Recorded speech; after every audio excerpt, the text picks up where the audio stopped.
الحمد لله وكفى والصلاة والسلام على عباده الذين اصطفى خصوصا على أفضلهم وخاتم النبيين محمد الأمين وعلى آله وأصحابه أجمعين.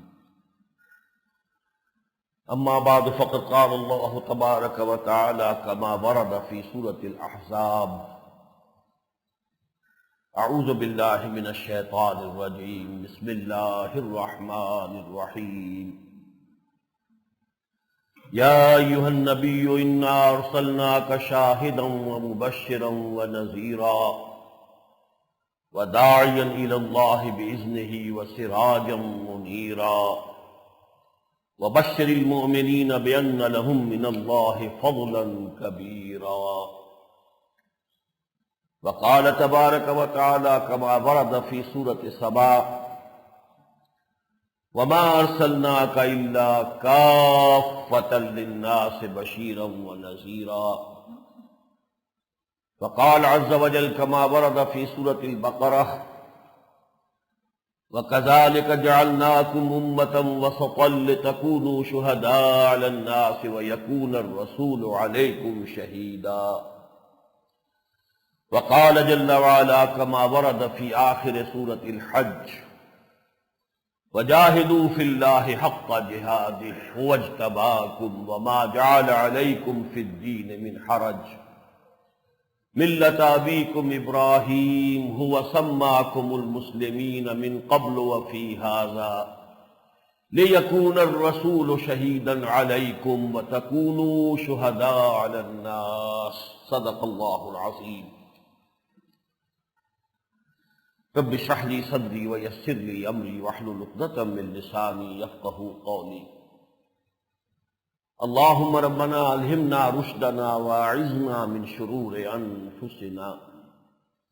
اللهم ارنا الحق حقا وارزقنا اتباعه وارنا الباطل باطلا وارزقنا اجتنابه. اللهم وفقنا لما تحب وترضى. آمین یا رب العالمین. میرے آج کے خطاب کا انداز معمول سے ذرا مختلف ہے. ندائے خلافت کا تازہ شمارہ اس وقت آپ کے ہاتھوں میں ہے.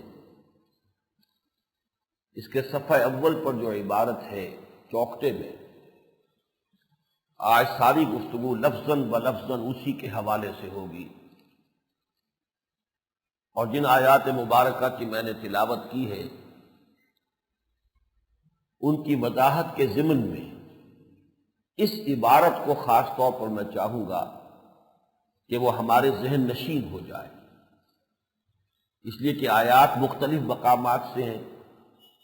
سورہ احزاب سے 3 آیتیں، سورہ سبا سے 1 آیت، سورہ بقرہ سے ایک طویل آیت کا ایک ٹکڑا، اسی طرح سورہ حج کی بھی ایک طویل آیت کے 2 ٹکڑے. ان کا تو ذہن میں اس سیکوینس کے ساتھ رہنا آسان نہیں ہے، سوائے ان کے کہ جن کا قرآن مجید کے ساتھ ایک مناسبت ذہنی کا معاملہ پیدا ہو چکا ہو. لیکن یہ عبارت میں چاہتا ہوں کہ آپ کے ذہن نشین ہو جائے. اس کا صغرا کبرا بڑی اہم اور جامع عبارت ہے. دعوت دین اور اس کا طریقہ کار ایک نہایت جامع کتاب ہے مولانا امین حسن اصلاحی صاحب کی. وہ بہت شدید بیمار ہیں، کافی عرصے سے صاحب فراش ہیں، ان کے لیے دعا بھی کیجیے. اللہم اشفہ وارحم.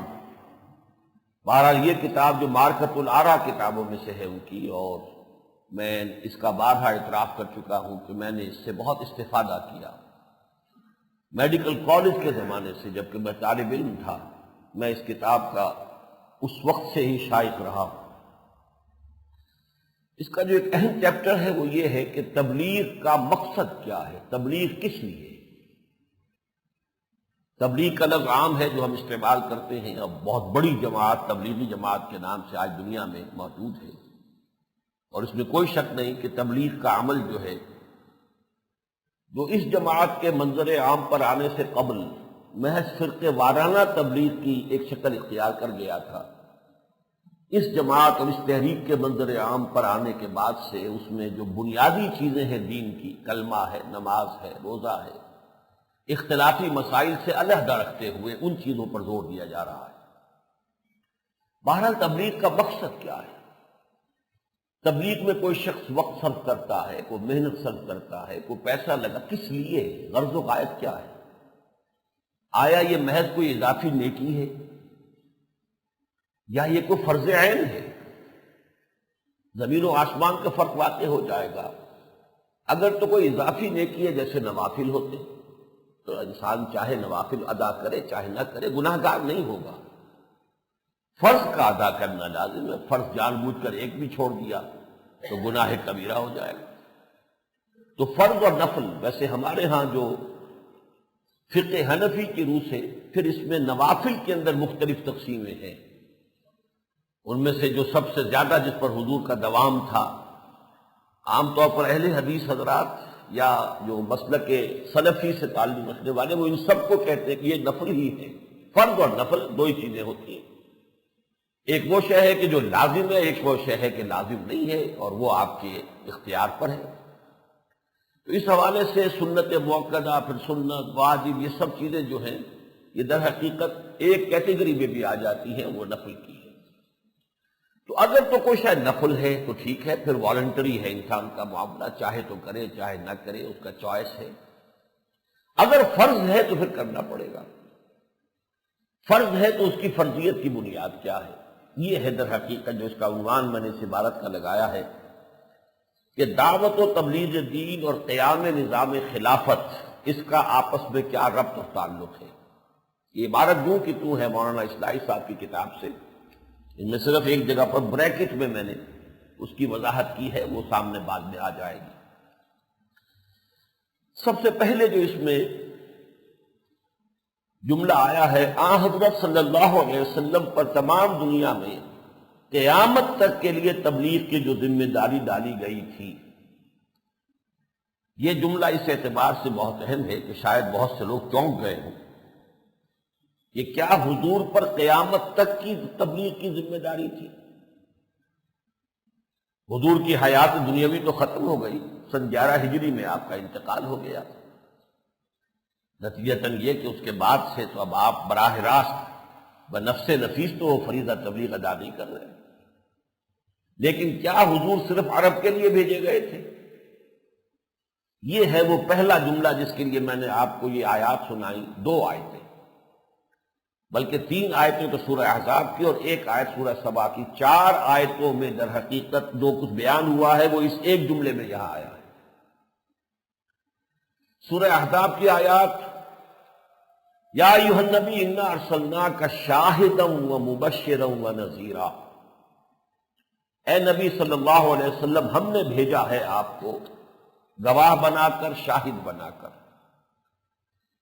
اور بشارت دینے والا بنا کر اور خبردار کرنے والا بنا کر، وَدَاعِيًا إِلَى اللَّهِ بِإِذْنِهِ، اور اللہ کی طرف اس کے حکم سے بلانے والا بنا کر، وَسِرَاجًا مُنِيرًا، اور ایک روشن چراغ بنا کر۔ یہاں 5 الفاظ آئے ہیں حضور کے لیے، ان میں سے ہر لفظ بڑا پیارا ہے، بہت عمدہ ہے اور حضور کے ساتھ نسبت رکھتا ہے۔ تو جو لفظ بھی حضور کے ساتھ خصوصی نسبت رکھتا ہو اس سے ہمیں خصوصی ایک انس ہوگا۔ یا ایھا النبی انا ارسلناک شاہدا ومبشرا ونذیرا وداعیا الی اللہ باذنہ وسراجا منیرا، اے نبی ہم نے بھیجا ہے آپ کو، ہم ہیں بھیجنے والے۔ آپ از خود نہیں کھڑے ہو گئے ہیں، آپ کوئی ایمبیشس انسان نہیں تھے، آپ کوئی اپنے اقتدار کے لیے جد و جہد نہیں کر رہے، آپ کی اپنی کوئی غرض پیش نظر، انا ارسلناک، ہم نے آپ کو مامور کیا، ہم نے بھیجا ہے۔ کیا بنا کر بھیجا؟ شاہدن، شاہد کا لفظ بہت اہم ہے اور یہ اگلی 2 آیتوں میں جا کر زیادہ کھلے گا کہ اصل میں جو چاروں بقیہ الفاظ ہیں ان کا لب لباب شاہد ہے۔ تبلیغ کا مقصد کیا ہے؟ شہادت قائم کر دینا، حجت قائم کر دینا کہ لوگ یہ نہ کہہ سکیں کہ ہم تک تو اللہ کا دین اور اللہ کے دین کا پیغام پہنچایا نہیں گیا۔ یہ ہے گواہی۔ انا ارسلناک شاہدا، گواہ بنا کر بھیجا ہے، اور یہ گواہی آپ کیسے دیں گے؟ مبشرا ونذیرا وداعیا الی اللہ باذنہ وسراجا منیرا، آپ بشارت دینے والے ہیں، جو بھی خیر کا راستہ اختیار کریں ان کو بشارت دیں، ان کے لیے اللہ تعالیٰ کے اجر کبیر ہے۔ جو غلط راستے پر چل رہے ہیں انہیں خبردار کر دیجئے کہ عذاب اخروی تمہارا منتظر ہے، جہنم منہ کھولے ہوئے تمہاری منتظر ہے، اور اللہ کی طرف دعوت دینے والا بنا کر بھیجا ہے اس کے حکم سے، سیلف اپوائنٹڈ نہیں، خود بخود نہیں آپ کھڑے ہو گئے ہیں، بإذنہ ہی اس کے حکم سے۔ وَسِرَاجًا مُنِیرًا، اور آپ روشن چراغ ہیں جن کو دیکھ کر نوع انسانی جو ہے روشنی حاصل کر سکتی، ہدایت اخذ کر سکتی۔ وَبَشِّرِ الْمُؤْمِنِينَ، ایک جملہ بڑا پیارا آیا ہے، اور اسی کی آپ کو نظر آئے گی کہ ایک ریورس آرڈر میں یہ بات آگے آئی ہے سورہ حج کی آخری آیت میں بھی۔ اے نبی اہل ایمان کو بشارت دے دیجئے، یعنی جو بھی آپ سے وابستہ ہو گئے ہیں انہیں اللہ نے ایک بہت بڑا فضل عطا کر دیا ہے، بہت اونچا مقام عطا کر دیا ہے۔ سورہ حج کے آخر میں آیا ہے هُوَ اجْتَبَاكُمْ، اہل ایمان فخر کرو اپنے نصیب پر، اللہ نے تمہیں چن لیا ہے۔ اس لیے کہ پہلے اللہ تعالیٰ انبیاء کو چنا کرتا تھا شخصاً، آخری نبی محمد صلی اللہ علیہ وسلم، اب ایک امت چن لی گئی ہے۔ هُوَ اجْتَبَاكُمْ، جو کام پہلے انبیاء اور رسول کرتے تھے اب پوری امت کو کرنا ہے۔ تو آپ کو معلوم ہے کہ محمد مصطفیٰ احمد مجتبیٰ، تو یہ امت مجتبیٰ ہے، چنی ہوئی ہے، سلیکٹڈ ہے۔ هُوَ اجْتَبَاكُمْ، اپنے نصیب پر فخر کرو کہ اللہ نے تمہیں چن لیا ہے۔ یہاں اسی کو بیان کیا، بشر المؤمنین بأن لهم من اللہ فضلا کبیرا، اے نبی اہل ایمان کو بشارت دے دیجئے کہ اللہ تعالیٰ کی طرف سے ان کے لیے بہت بڑا فضل ہے، بہت بڑا مقام ہے۔ جو انبیاء کا مقام ہوتا تھا وہ مقام اس امت کو مجموعی طور پر دیا گیا ہے۔ فرق صرف یہ ہے کہ وہاں وہ شخصاً ہوتا تھا، اب مجموعی طور پر امت کو وہی مقام ہے۔ جو کام رسول کرتے تھے اب اس امت کو بحیثیت مجموعی وہی کام کرنا ہے۔ یہ امت کا فریضہ رسالت سمجھیے، امت کا فریضہ تبلیغ سمجھیے۔ چنانچہ اگلی آیت جو میں نے آپ کو سنائی سورہ سبا کی آیت نمبر 28، وَمَا أَرْسَلْنَاكَ إِلَّا كَافَّةً لِلنَّاسِ بَشِيرًا وَنَذِيرًا، اے نبی ہم نے نہیں بھیجا آپ کو مگر تمام نوع انسانی کے لیے بشیر اور نذیر بنا کر۔ پہلی آیت میں 5 الفاظ آئے تھے، لیکن ان میں سب سے زیادہ جو اہم الفاظ ہیں جو بار بار قرآن میں آتے ہیں نبوت اور رسالت کے لیے، وہ بشارت اور انذار۔ لہذا اس آیت میں صرف 2 کا تذکرہ کیا، وَمَا أَرْسَلْنَاكَ إِلَّا كَافَّةً لِلنَّاسِ بَشِيرًا وَنَذِيرًا، ہم نے نہیں بھیجا ہے آپ کو مگر تمام نوع انسانی کے لیے بشیر اور نذیر بنا کر۔ اب یہ چیز بھی بڑی اہم ہے، اس کا خلاصہ نکالا ہے مولانا اصلاحی صاحب نہیں، کیونکہ یہ تو میں نے اس چیپٹر کا آخری جملہ جو ہے یہاں نقل کیا، آخری پیرا۔ حضور کی 2 بعثتیں ہیں، ایک بعثت خصوصی ہے الی اہل العرب، ایک بعثت عمومی ہے پوری نوع انسانی کے لیے، 2 بعثتیں۔ چنانچہ وہاں فرمایا سورہ جمعہ میں هُوَ الَّذِي بَعَثَ فِي الْأُمِّيِّينَ رَسُولًا مِّنْهُمْ، اور اگلی آیت میں کیا فرمایا، وَآخَرِينَ مِنْهُمْ لَمَّا يَلْحَقُوا بِهِمْ، تو 2 ہیں، آخرین بھی ہے اور امیین بھی ہے۔ اسی کو حضور نے ایک خطبے میں ارشاد فرمایا، میں نے کئی مرتبہ یہ خطبہ سنایا ہے، میری کتاب ہے دعوت اللہ اور کال ٹو اللہ، انگریزی میں اس کا ترجمہ بھی موجود ہے، اس میں یہ خطبہ میں نے پورا نقل کیا ہے، اس کا صرف ایک جملہ اس کا کوٹ کر رہا ہوں، واللہ الذی لا الہ الا ہو انی لرسول اللہ الیکم خاصۃ وإلی الناس کافۃ، میں بھیجا گیا ہوں اللہ کا رسول بنا کر تمہاری طرف خاص طور پر، اہل عرب، تمہاری زبان بول رہا ہوں، تمہاری بولی بول رہا ہوں، تم میں سے ہوں، تم میرے شب و روز سے واقف ہو، میری پوری زندگی سے واقف ہو، میرا بچپن، میری جوانی، نوجوانی تمہارے اندر گزرا ہے، تو میں تمہارے لیے تو خاص طور پر، اور یہ کہ وَإِلَى النَّاسِ كَافَّةً پوری نوع انسانی کے لیے بالعموم میں بھیجا گیا۔ یہی بات سورہ اعراف میں کہی گئی، قُلْ يَا أَيُّهَا النَّاسُ إِنِّي رَسُولُ اللَّهِ إِلَيْكُمْ جَمِيعًا، کہہ دیجئے اے محمد صلی اللہ علیہ وسلم، اے لوگوں میں تمہاری طرف اللہ کا رسول ہوں سب کی طرف۔ اب یہ ہے مسئلہ جس کو کہ یہاں اس جملے میں یہ لے کر آئے ہیں کہ آن حضرت پر تمام دنیا میں قیامت تک کے لیے تبلیغ دین کی جو ذمہ داری ڈالی گئی تھی، اس ایک جملے میں دیکھیے دو چیزیں آ گئی، تمام دنیا کے لیے اور قیامت تک، یہ جس کو ہم ٹائم اینڈ سپیس کہتے ہیں، کہ حضور کی بعثت عرب تک کے لیے نہیں تھی، پوری دنیا کے لیے تھی، لیکن پوری دنیا بھی صرف آپ کے دور تک نہیں، قیامت تک، اس لیے کہ آپ کے بعد کوئی رسول آنے والا نہیں، دین کی تکمیل آپ پر ہو گئی۔ تو اب یہ جو ذمہ داری حضور پر ہے، اس ذمہ داری کو ادا کیا حضور نے دو طریقے سے۔ عرب تک تو ذمہ داری خود ادا کر دی، 23 برس کی محنت شاقہ کے نتیجے میں آپ نے وہ دعوت بھی دی، تبلیغ کی بھی کی، اپنے زبان سے بھی، اپنے عمل سے بھی، انفرادی طور پر بھی، اور نظام بھی قائم کر کے دکھا دیا کہ یہ نہ کہا جا سکے کہ جس نظام کا یہ نام لے رہے ہیں وہ ناقابل عمل ہے، نہیں، قائم کر کے دکھایا۔ تو ایک کام تو آپ نے کر دیا، اور اب جو اس کے کام کے نتیجے میں امت وجود میں آ گئی، اس کے ذمہ ڈال دیا تا قیام قیامت یہ کام جاری رکھے۔ یہ ہے نقطہ اس پہلے جملے کا کہ آن حضرت صلی اللہ علیہ وسلم پر تمام دنیا میں قیامت تک کے لیے تبلیغ دین کی جو ذمہ داری ڈالی گئی تھی، اس کی طرف نبی کریم صلی اللہ علیہ وسلم نے رہنمائی فرما کر اللہ تعالیٰ کی طرف سے اس کی تکمیل کا کام اپنی امت پر سپرد فرمایا، تاکہ یہ امت ہر ملک، ہر قوم اور ہر زبان میں قیامت تک اس دین کی تبلیغ کرتی رہے۔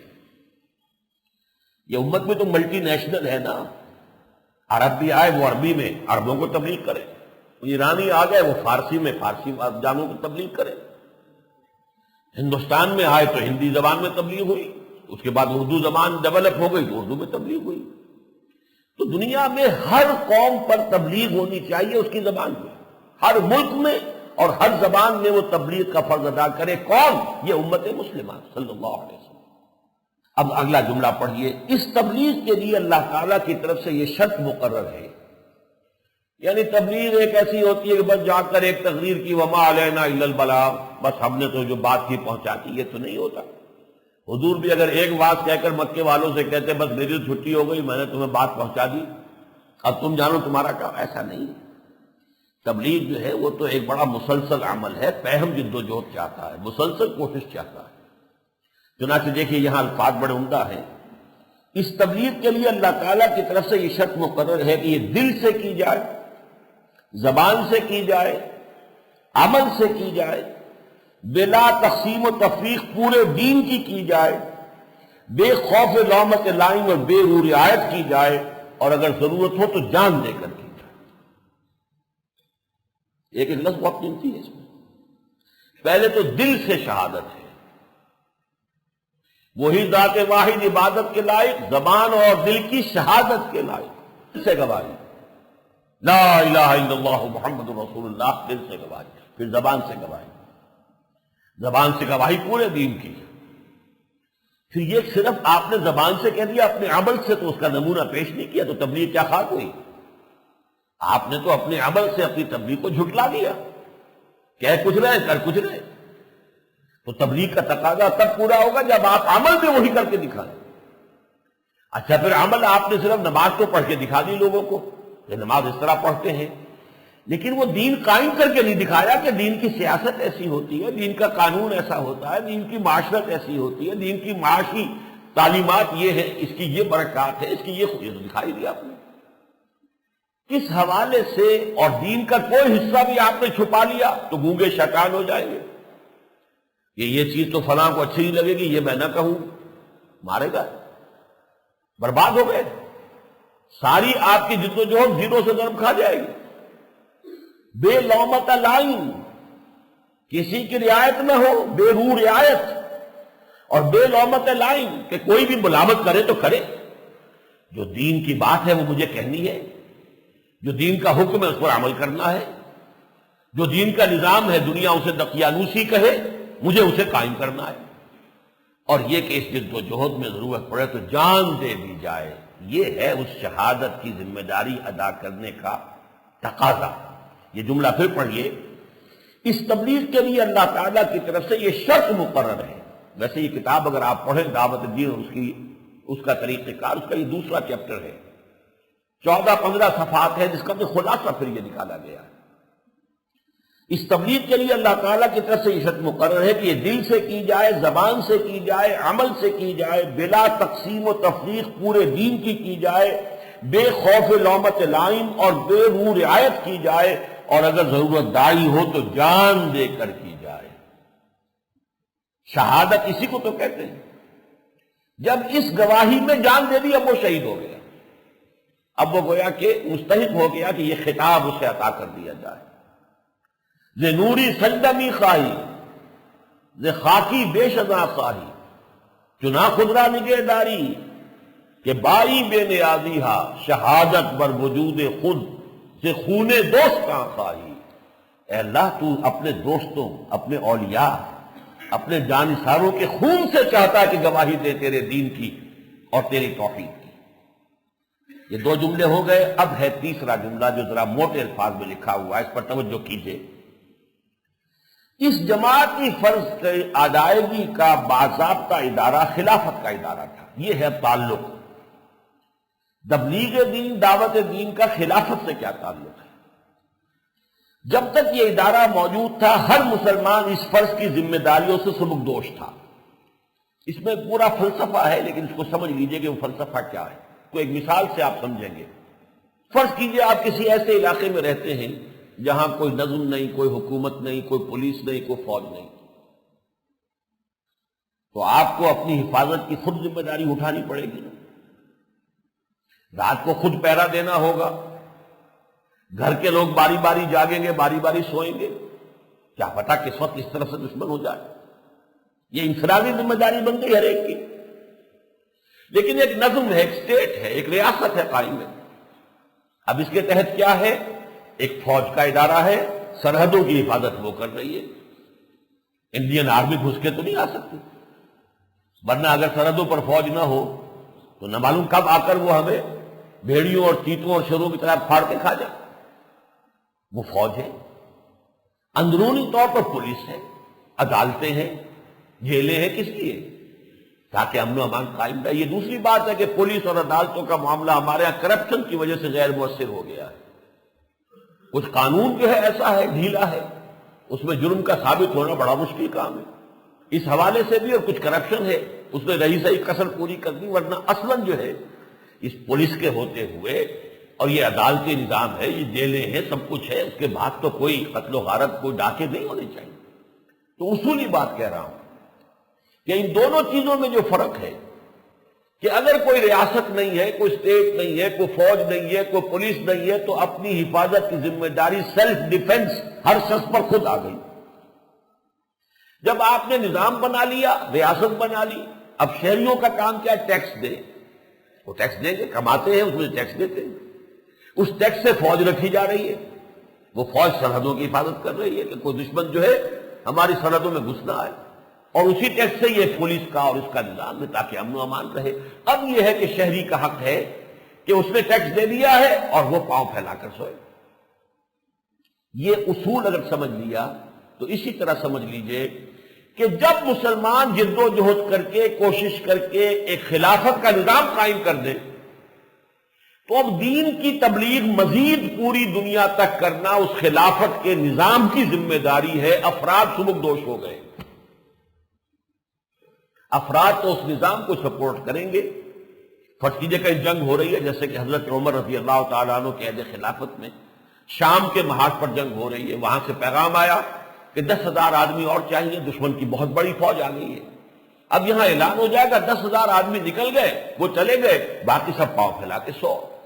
فرض کفایہ ہے اب یہ فرض عین نہیں ہے کہ ہر شخص ضرور نکلے۔ یہ ہے فرق کہ خلافت کا نظام اگر قائم ہے تو اب دنیا میں تبلیغ مزید کرنا اور حضور کی جو رسالت کا مقصد ہے اسے ہر فرد نوع بشر تک، قیامت تک کے لیے ادا کرنا، یہ اس ادارے کا کام ہے، ادارہ خلافت کا۔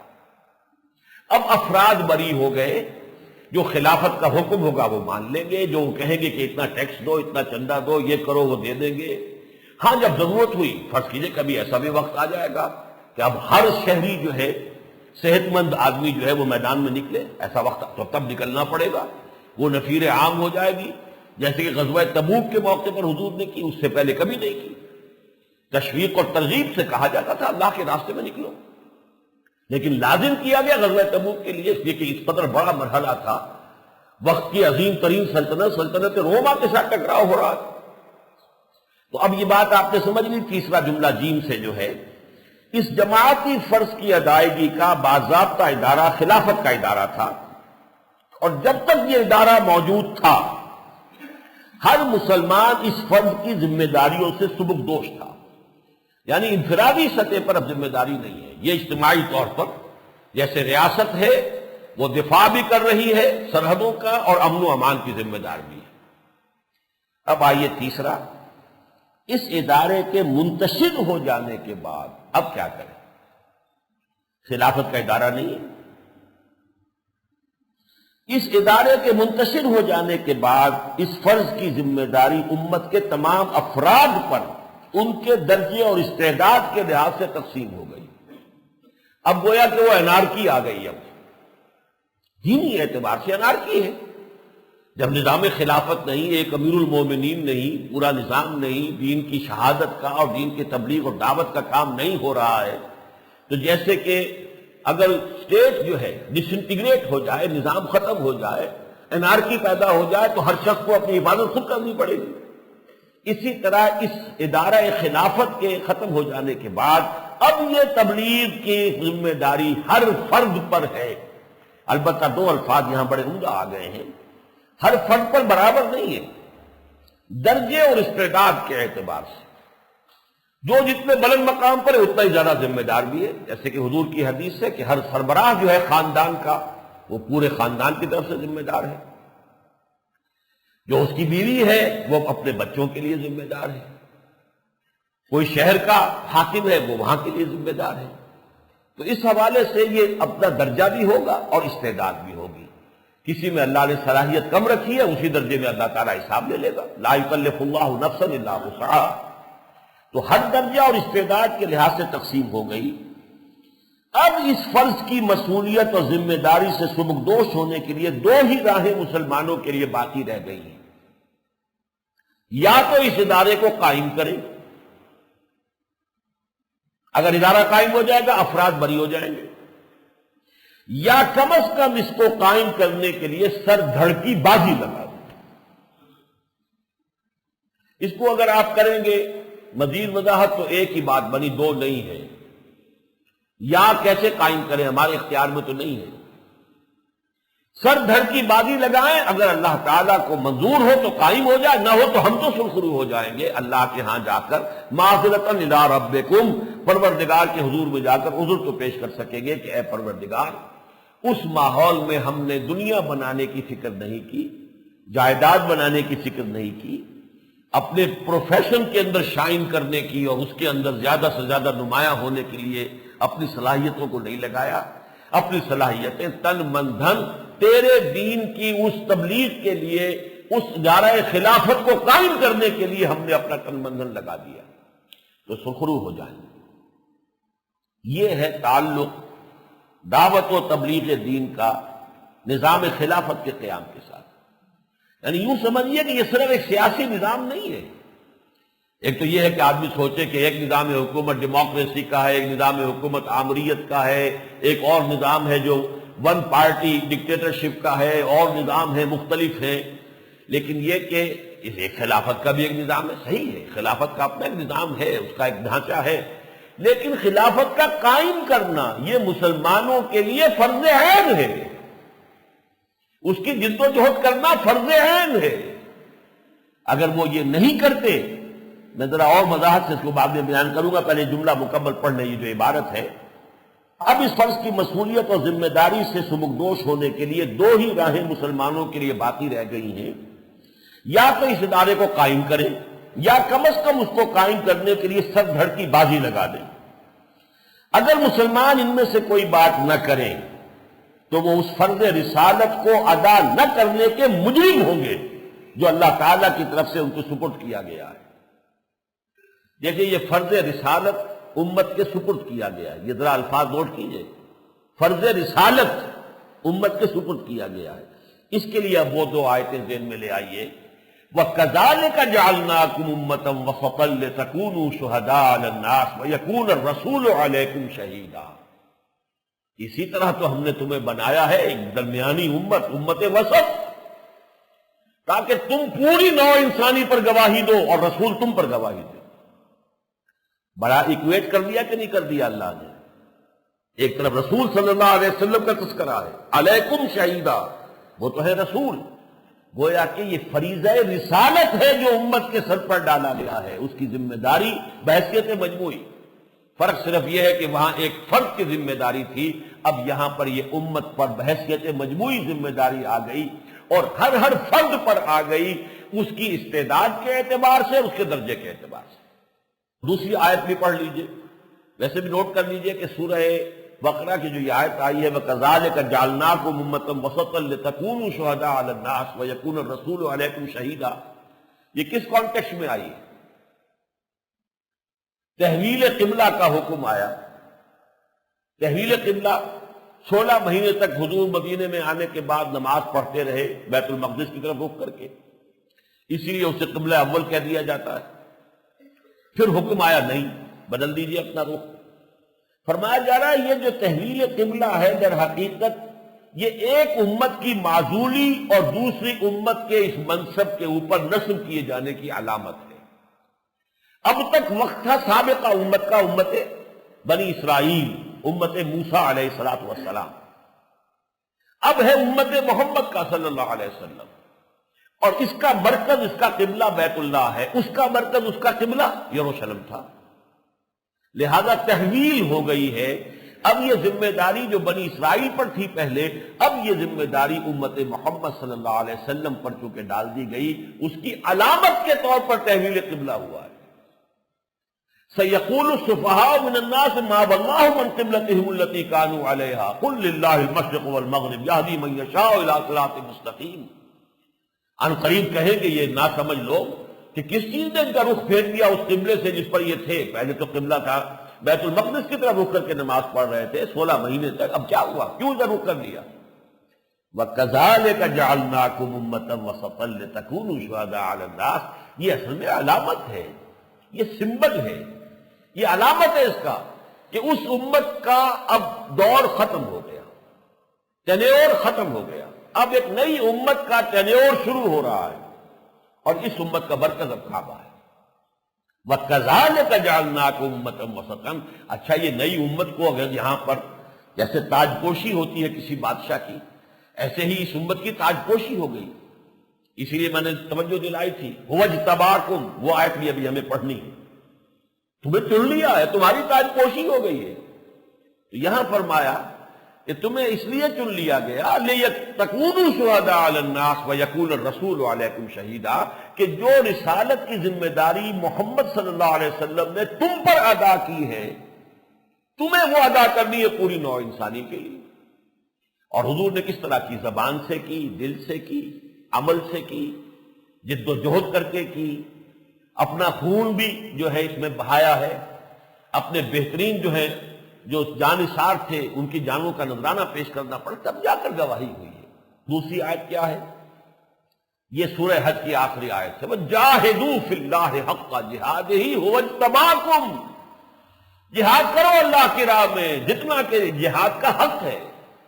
اپنی جان کے لیے کتنی کچھ محنتیں کر رہے ہو، اپنی اولاد کے لیے کتنی کچھ محنتیں کر رہے ہو، دن رات کی مشقتیں کر رہے ہو، راتوں کو جاگ رہے ہو، دن میں سروس ہے، شام کو کوئی ٹیوشن ہے، پھر یہ ہو رہا ہے وہ ہو رہا ہے، سب کس لیے کر رہے ہیں؟ اولاد کے لیے اور اپنے لیے۔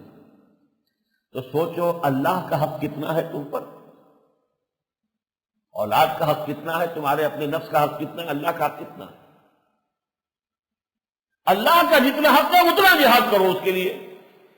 جاہدوا فی اللہ حق جہادہ هو اجتباکم، مزید پرسویشن کے لیے، ترغیب کے لیے، تشویق، اس نے تمہیں چن لیا ہے، یو ہیو بین سلیکٹڈ، تمہیں اس زنجیر میں کام دیا ہے۔ پہلے زنجیر ہوتی تھی، فرشتہ لے آیا پیغام اللہ سے محمد تک، محمد نے پہنچا دیا تمہیں، اب تمہیں پہنچانا پوری نوع انسانی تک، تو تم تو سلسلۃ الذہب جو ہے سنہری زنجیر کی تیسری کڑی کی حیثیت رکھتے ہو۔ اب پہلے ہمیشہ 2 کڑیاں ہوتی تھی، ایک نبی کا پیغام ختم ہو گیا، پھر دوبارہ نبی آ گئے، نبی کے پاس پھر فرشتہ پیغام لیا، اسے تبلیغ کر دی۔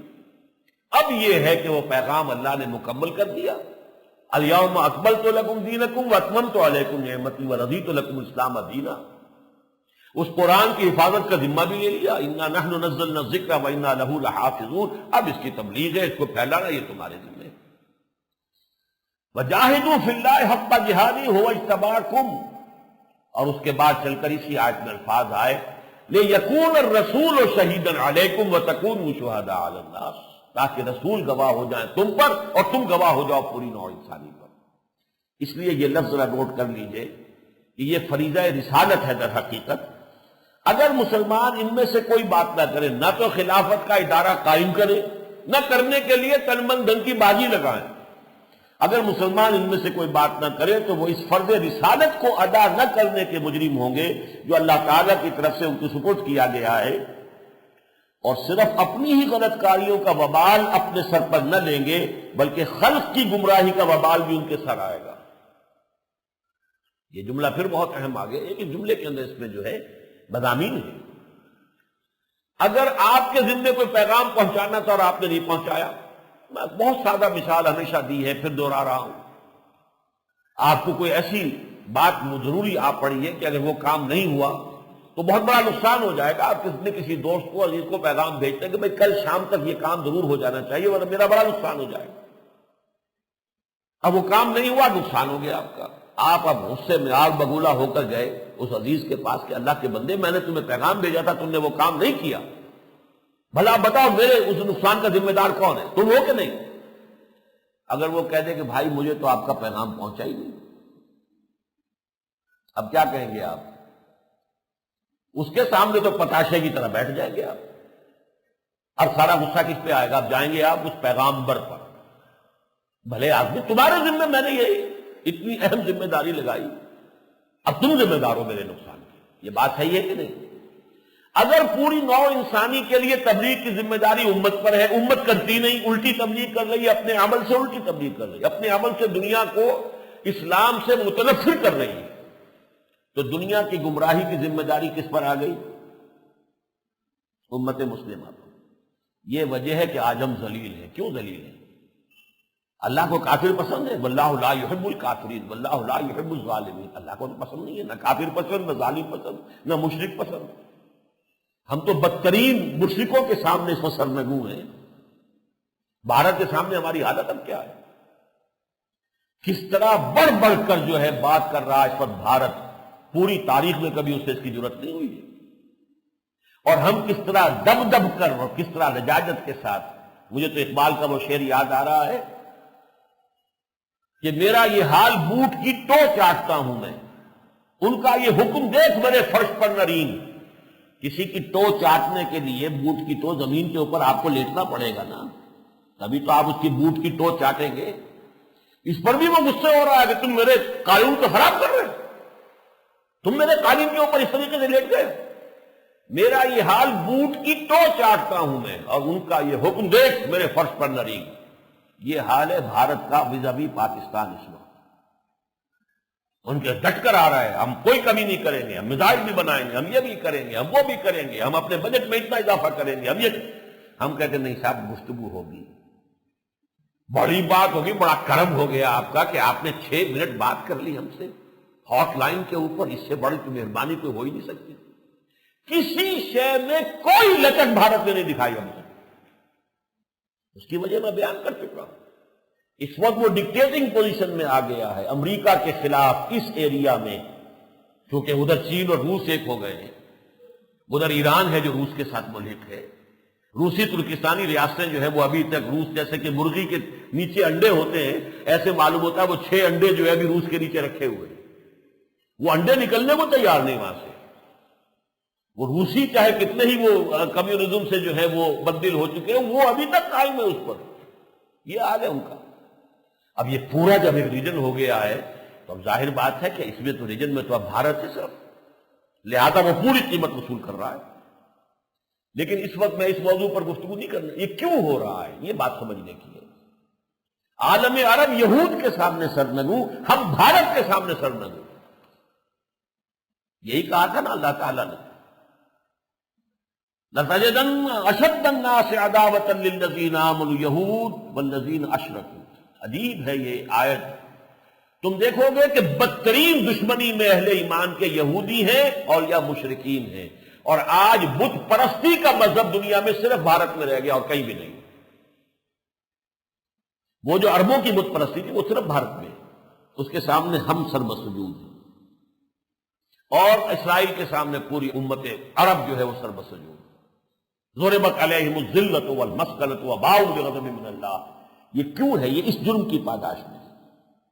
اگر مسلمان ان میں سے کوئی بات نہ کریں تو اس فرض رسالت کو ادا نہ کرنے کے مجرم ہوں گے جو اللہ تعالیٰ کی طرف سے ان کے سپرد کیا گیا ہے، اور صرف اپنی ہی غلط کاریوں کا وبال اپنے سر نہ لیں گے بلکہ خلق کی گمراہی کا وبال بھی ان کے سر آئے گا۔ اس سے معلوم ہوا کہ تبلیغ کے لیے اصل محرک در حقیقت اس فرض عظیم کا احساس ہے، فرض ہے یہ جو مسلمانوں پر اللہ تعالیٰ کی طرف سے ڈالا گیا ہے، اور اس میں جو چیز بطور مطمع نظر اس وقت پیش نظر رکھنی ہے وہ یہ ہے کہ وہ نظام دعوت خیر پھر وجود میں آ جائے جو خلق کو اللہ کے دین کی راہ بتا سکے اور دنیا پر اتمام حجت کر سکے۔ جب تک یہ چیز یعنی نظام خلافت، یہ الفاظ میں نے ایڈ کیے ہیں بریکٹ میں، جب تک یہ نظام خلافت قائم نہیں ہوتا، جب تک یہ دنیا میں موجود نہیں ہے، ہر مسلمان کا، یہ نوٹ کیجئے الفاظ ایک بہت بڑے عالم دین کے الفاظ ہیں، بہت بڑے مفسر قرآن کے الفاظ ہیں، جب تک یہ چیز یعنی نظام خلافت دنیا میں موجود نہیں ہے، ہر مسلمان کا سب سے مقدم اور سب سے بڑا اور سب سے اعلیٰ مقصد یہی ہے کہ اس کو وجود میں لانے کے لیے جو کچھ کر سکتا ہو کرے۔ فرائض میں سب سے مقدم، سب سے اعلیٰ، سب سے بڑا، یہ اچھی طرح سمجھ لیجیے۔ ہماری بدقسمتی کا عالم تو یہ ہے کہ ہم اس خلافت کے نظام کو قائم کرنے کے جد و جہد کو فرض بھی نہیں سمجھتے۔ نماز فرض ہے، پڑھتے ہیں، نہیں بھی پڑھتے تو پھر ایک احساس تو ہے نا کہ کمی ہے، غلطی ہے جو ہو رہی ہے، لیکن اس کا تو فرض کا احساس ہی نہیں۔ کم تر درجے میں جو بات میں آج آپ کو چاہتا ہوں کہ اچھی طرح نوٹ کر لیں، میرے جو بھی 30 برس کی 32 برس کی خدمات ہیں قرآن مجید کے ضمن میں، اس میں دوران مطالعہ بھی تو اپنا بڑھتا چلا گیا نا۔ درس قرآن دیا ہے تو آخر مطالعہ بھی تو کیا ہے مسلسل۔ تعلم کے بغیر تعلیم نہیں ہوتی، پڑھے بغیر پڑھایا نہیں جا سکتا۔ تو اس کا سارے کا لب لباب یہ ہے کہ جس طرح نماز فرض ہے، ایسے ہی اقامت دین یا نظام خلافت کے قیام کی جد و جہد فرض عین ہے۔ فرض عین کا کوئی بدل نہیں ہو سکتا، نماز کا کوئی بدل نہیں ہو سکتا۔ ہاں یہ ہو سکتا ہے کہ کھڑے ہو کر نہیں پڑھ سکتے تو بیٹھ کر پڑھو، میں آج کل بیٹھ کر پڑھ رہا ہوں، بیٹھ کے نہیں پڑھ سکتا لیٹ کے پڑھوں گا، اگر زبان بند ہو گئی اشارے سے پڑھو، پڑھنا پڑے، یہ فرض عین ہے، اس کا کوئی بدل نہیں۔ بلکہ اب جو یہاں کی عبارت ہے اس کے حوالے سے ایک بات کہہ رہا ہوں، نہ صرف فرض عین ہے، سب سے بڑا فرض یہی ہے، سب سے مقدم فرض یہی ہے، سب سے اعلیٰ فرض یہی ہے۔ یہ ایک مفسر قرآن کا قول ہے۔ کیوں ہے یہ بھی سمجھ لیجیے۔ اسی سلسلے آیات میں جو میں نے آپ کو سورہ بقرہ کی سنائی ہیں کہ جب اتنی بڑی ذمہ داری آ گئی کہ جو کام محمد صلی اللہ علیہ وسلم نے اہل عرب پر کیا 23 برس کی محنت شاقہ سے، وہی کام اس امت کو تا قیام قیامت پوری نوع انسانی کے لیے کرنا ہے۔ کین یو امیجن کتنا بڑا فرض ہے، کتنی بڑی ذمہ داری ہے۔ اس ذمہ داری کے لیے مدد حاصل کرو، وَاسْتَعِینُوا بِالصَّبْرِ وَالصَّلَاةِ یا ایھا الذین آمنوا استعینوا بالصبر والصلاۃ۔ اہل ایمان مدد حاصل کرو نماز سے اور صبر سے۔ کس چیز کے لیے مدد حاصل کرو؟ اس شہادت حق کے لیے، اس خلافت کے نظام کو قائم کرنے کے لیے۔ یہی وجہ دیکھیے جب اسی سورہ بقرہ میں روزے کے احکام آئے تو اس کے فوراً بعد قتال اور جہاد کے احکام شروع ہو گئے۔ سورہ حج میں حج کے احکام آئے، اس کے فوراً بعد قتال کے احکام شروع ہو گئے۔ ان اللہ یدافع عن الذین آمنوا ان اللہ لا يحب كل قوار کفور اذن للذین یقاتلون بانہم ظلموا. یہ نماز، یہ روزہ، یہ حج، یہ سب کس کے لیے ہے؟ یہ انفاق کس کے لیے؟ دین کو قائم کرنے کے لیے، نظام خلافت قائم کرنے کے لیے، دین کو غالب کرنے کے لیے. گویا کہ سب سے مقدم، سب سے اعلیٰ، سب سے اکبر، سب سے بڑا جو فریضہ ہے وہ کیا ہے؟ جب تک یہ چیز یعنی نظام خلافت دنیا میں موجود نہیں ہے، ہر مسلمان کا سب سے مقدم اور سب سے بڑا اور سب سے اعلیٰ مقصد یہی ہے کہ اس کو وجود میں لانے کے لیے جو کچھ کر سکتا ہے کرے. اسی کے لیے ہر مسلمان کو سونا اور جاگنا چاہیے، اسی کے لیے کھانا اور پینا چاہیے، اسی کے لیے مرنا اور جینا چاہیے. ان صلاتی و نسکی و محیای و مماتی للہ رب العالمین. اس کے بغیر مسلمانوں کی زندگی خدا کی منشا کے بالکل خلاف ہے. کیوں جی رہے ہو تم؟ وائی ڈو یو لیو؟ اگر تم مقصد پورا نہیں کرتے جو اللہ نے تمہارے ذمہ ڈالا ہے، فبطن الارض خیر لکم من ظہرها، تو زمین کا پیٹ تمہارے لیے بہتر ہے کہ تم اس کی پیٹھ پر چلو، دفن ہو جانا تمہارے لیے بہتر ہے. مسلمانوں کی زندگی اللہ کے منشا کے خلاف ہے، اور اللہ تعالیٰ کے یہاں وہ اپنی اس کوتاہی کے لیے کوئی عذر نہ کر سکیں گے. یہ چیز ان کی ہستی کی غایت ہے. اگر اس کو انہوں نے کھو دیا تو جس طرح وہ تمام چیزیں جو اپنے مقصد وجود کو کھو کر کوڑے کرکٹ میں شامل ہو جاتی ہیں، اسی طرح یہ بھی اس زمین کے خط و خاشاک سے زیادہ اہمیت نہیں رکھتے. اور آج وہی کیفیت ہماری ہے. کیا حیثیت ہے ہماری؟ 1/5 of total world population having no weight in international affairs. کل دنیا کی آبادی کا 5واں حصہ کسنمی پرزد کے بھیا کیستی، G7، G15، ابھی 8 بڑوں کی کانفرنس ہو رہی ہے امریکہ میں. کسی مسلمان کا تو نام و نشان بھی نہیں، حالانکہ دولت مند ترین آدمی مسلمان ہے. شہنشاہ برونائی کا جو ہے بادشاہ بہت دولت مند ہے. اس کی دولت کس کام آتی ہے؟ بس اس کی کہانی نہیں آپ کو بتاؤں تو اچھا ہے. یہ دولت ان کے لیے وبال جان بنے. یہی دولت ہوگی کہ جو تپا تپا کر ان کے جو ہے گالوں کو اور ان کی پیٹھوں کو جو ہے ان کی پسلیوں کے اوپر ڈالا جائے، چاہے وہ کوئی ہو، چاہے وہ امارات والے ہوں اور چاہے وہ سعودی عرب کے حکمران ہوں اور چاہے وہ برونائی کا حکمران. یہ دولت کس کام آ رہی ہے؟ بہرحال اسی طرح یہ بھی اس زمین کے خط و خاشاک سے زیادہ اہمیت نہیں رکھتے، اور ان کے لیے ہرگز زیبا نہیں ہے کہ وہ اپنے آپ کو امت وسط اور خیر امت، ہم تو خیر امت ہے، کنتم خیر امت اخرجت للناس تامرون بالمعروف وتنہون عن المنکر وتؤمنون باللہ. اگر یہ 3 کام کرو گے تو خیر امت ہو. اگر تم شہادت حق کا فریضہ سر انجام دو گے تو تم یقیناً امت وسط ہو. لیکن اگر یہ نہیں کرتے تو ان کو زیبا نہیں ہے کہ اپنے آپ کو امت وسط یا خیر امت کے لقب کا مستحق سمجھیں یا اللہ تعالیٰ سے کسی نصرت و حمایت کی امید رکھیں. اس پر میں صرف ایک بات آج جو ہے وہ ایڈ کروں گا، اور وہ یہ ہے کہ اس فرض کی ادائیگی کے لیے بالکل ایسے جیسے کہ نماز کے لیے شرط ہے وضو، اسی طرح اس فرض کی ادائیگی کے لیے کسی جماعت میں ہونا لازم. علیکم بالجماعہ، لا اسلام الا بالجماعہ، جماعت کے بغیر کوئی اسلام. جیسے وضو کے بغیر نماز نہیں، وضو مقصود نہیں ہے، وضو اس لیے ضروری ہے کہ نماز پڑھنی. اذا قمتم للصلاۃ، نماز پڑھنے کا جب ارادہ کرو تو اپنے چہرہ دھو لیا کرو، ہاتھ دھو لیا کرو وغیرہ وغیرہ. لہذا نماز کی شرط جیسے وضو ہے، ایسے ہی اس خلافت کے قائم کرنے کی جد و جہد. آپ سمجھے میں تو کر رہا ہوں جد و جہد، بھائی آپ یا تو کسی جماعت میں ہو یا جماعت بنائیں. اس کے بغیر نہیں ہے، بغیر وضو کے نماز نہیں ہے. ویسے لطیفہ تو ہے، میں نے بھی کئی مرتبہ بیان کیا ہے. کسی نے کہا کہ بغیر وضو کے نماز نہیں ہوتی، دوسرے نے کہا میں پڑھ کے دکھاتا ہوں ابھی. تو وہ تو یہ ہے کہ اگر اس طریقے سے کوئی پڑھ کے دکھا دے نماز بغیر وضو کے تو وہ بات اور ہے. لیکن یہ کہ جیسے وضو کے بغیر نماز نہیں، التزام جماعت کے بغیر یہ جد و جہد بھی نہیں ہو سکتی. عقلاً بھی ناممکن، نقلاً بھی ناممکن. شاید میں اگلے جمعے میں اس موضوع پر ذرا تفصیل سے بات کروں. اب یہ ہے کہ بہرحال اسی جد و جہد میں ہم جو لگے ہوئے ہیں تحریک خلافت کے حوالے سے، تنظیم اسلامی ہے، تحریک خلافت ہے، تو ہمارا ہدف کیا؟ اقامت دین کہہ لیں اسے، اسلامی انقلاب کہہ لیں، ہدف کیا ہے اس کا؟ وہ یہ کہ وہی نظام خلافت کا ادارہ قائم ہو جائے. ایک ملک میں قائم ہو جائے گا تو پھر اب وہ اسٹیٹ لیول پر تبلیغ ہوگی. ایک ملک میں کمیونزم قائم ہوا تھا روس میں، تو اسٹیٹ لیول پر پھر اس کو پھیلایا گیا، پوری دنیا میں کہاں سے کہاں پہنچ گیا۔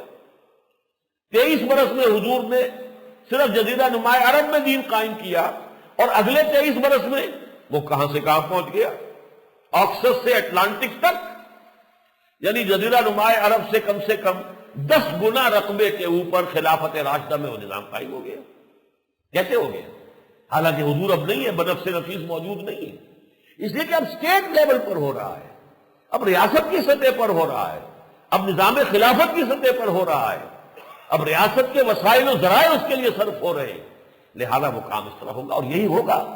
اس کی جو خوشخبریاں ہیں احادیث میں وہ ہم عام کر چکے ہیں بہت مرتبہ، ہونا تو ہے، دیکھنا صرف یہ کہ کون ہے وہ خوش نصیب جو اس جد و جہد میں اپنا نام لکھوا لے اور اپنی جد و جہد جو ہے اس کا کچھ اللہ تعالیٰ کے ہاں اجر و ثواب حاصل کر لے، اور کون وہ ہوگا جو بد نصیب رہ جائیں گے۔ ہونا تو ہے، دین تو غالب ہونا تھا جزیرہ نماء عرب میں، ابو لہب بے نصیب رہ گیا، بد نصیب رہ گیا، بے نصیب بھی نہیں، بد نصیب، ابو جہل بد نصیب رہ گیا، لیکن یہ کہ کتنے ہی لوگ تھے جو سرخرو ہو گئے، سابقون الاولون من المہاجرین والانصار والذین تبعوہم باحسان رضی اللہ عنہم ورضوا عنہ۔